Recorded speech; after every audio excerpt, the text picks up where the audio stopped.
Hey guys, welcome back to Kindergarten Ready. We are going to continue a few more chapters in Junie B. Jones and Her Big Fat Mouth. It's written by Barbara Park and it is illustrated by Denise Brunkus.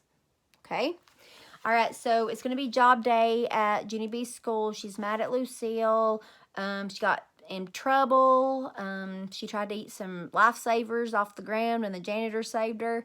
The dentist came to visit. The cop came to visit. William got dental floss all tangled up and had to get untangled. It was a mess. And now Junie B. Jones said that her job is going to be where she gets to paint, carry keys, and save people from danger. So let's see what she comes up with. Okay, you guys ready? All right, chapter 5, Shiny. When I Let's try that again. When I went back inside, Ollie was still very screaming. That's because Mother couldn't find his pacifier. Pacifiers are what babies like to suck on, except for I don't know why, because one time I sucked on Ollie's, and it tasted like red Snickers. Just then, Mother ran out of Ollie's room, and her hair was very sticking out, and her clothes were all wrinkly, and she was wearing one sock, and that's all. Where is it? Where is that pacifier? It didn't just disappear into thin air, you know, she hollered very loud. Then me and Daddy had to help Mother look for that pacifier speedy quick because she was losing her grip, I think. I looked in the couch. That's because sometimes if you push your hand way under the cushions, you can find some good stuff in there. This time I found 3 Cheetos and a popcorn. They were very delicious. After that, I looked under Daddy's big chair, only it was too dark to see under there, so I run to get the flashlight because I learned about flashlights in school, remember? Flashlights are fun to shine in the dark, and I shined it in the dark closet and also the dark basement steps. Then I remembered another dark place, and its name was Screaming Ollie's room, 'cause his shades were pulled down for his nap, that's why. I runned in there very fast. Look, I said to Ollie, I got a flashlight. I shined it on his ceiling. See that little round circle of shine up there, I said. Then I shined it on his jungle wallpaper. And see all the monkeys, Ollie? See that hippopotamus something, I asked him. Only Screaming Ollie just kept right on screaming. He didn't show courtesy to me. Courtesy is a school word for listening very polite. So that's how come I shined it right in his big fat crying mouth. Except for just then a problem happened. It's called my mother sneaked up on me in her quiet sock. Junie B. Jones, what in the world do you think you're doing? She hollered. I did a gulp. Can you do a gulp? Then my heart got very pumpy because I was in big trouble, that's what. Look at her. Her poor mama. I'm shining, I said real soft. Out, she said. Out right now. And so that's how come I started to leave. Except for then the flashlight shined on the floor and I saw something very wonderful down there. Hey, look, it's the pacifier, I shouted. I found the pacifier. It was hiding under the rocking chair. Then I hurried to pick it up and I gave it to Mother. Her face got relief on it. Oh, thank goodness, she said.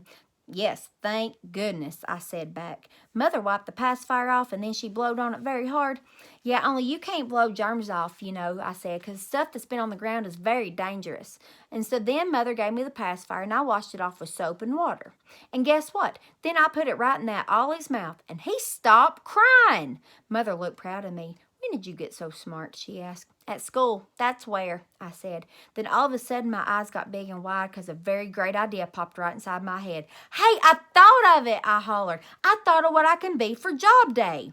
Then I run and jumped up and down the hall. And I run, and Daddy was in his chair reading the paper. I busted through it with my head. I thought of it. I thought of what kind of job I can be when I grow up. Daddy says slow down to me. That's because he didn't know what the heck I was talking about, of course. Yeah, only I can't be slowed down.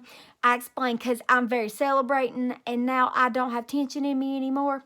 Just then Mother came into the room. What's all the excitement about? She said. I clapped my hands together. I have an announcement. That's what it's all about, I said real happy. Well, what is it? Said Mother, tell us. And so then I stood up straight and tall and I told Mother and Daddy the name of the job I was going to be when I grow up. That's a good one, right? I said excited. That's the bestest job you ever heard of, isn't it? Except for Mother and Daddy didn't answer me and they just kept on looking and looking at each other. Then Daddy did a funny smile and Mother said the word of, oh boy. The next chapter is chapter 6, Tingling. I couldn't sleep for the whole weekend. That's because I had tingling excitement in me about job day, and my brain wouldn't settle down. And so on Monday, I zoomed to the bus stop very fast. "Look, Mr. Wu," I said to my bus driver, "look what I'm wearing today." Then I opened my jacket and showed him my job clothes. "See, it's nice pants and dangling keys and a paintbrush," I said. "Except for I can't tell you who I am because it's my special secret." Then I plopped down in my seat, and me and Mr. Wu drove the next corner. That's where my bestest friend Grace got on. She was wearing Mickey Mouse ears and a dress with red and white polka dotties on it. "Grace," I said, very smiling, "you look beautiful in that dotty thing." "I know it," she said. "That's because I changed my mind about who I'm going to be when I grow up. Now I'm going to be Minnie instead of Mickey." Then I stopped smiling, and my stomach felt very sickish inside, because that meant that Minnie Mouse was fake too. "Disneyland is a fib," I said. After that, the bus stopped again, and William got on. He was wearing a Superman outfit, except he had a W on the front and not the letter S. "The W stands for William," he said to Mr. Wu. "Does that mean you can fly?" asked Mr. Wu. Then William grinned very big, and he held his arms out, and he jumped way high in the air, except for he didn't fly. So he just sat down. After that, other kids got on the bus too. Look at William trying to fly.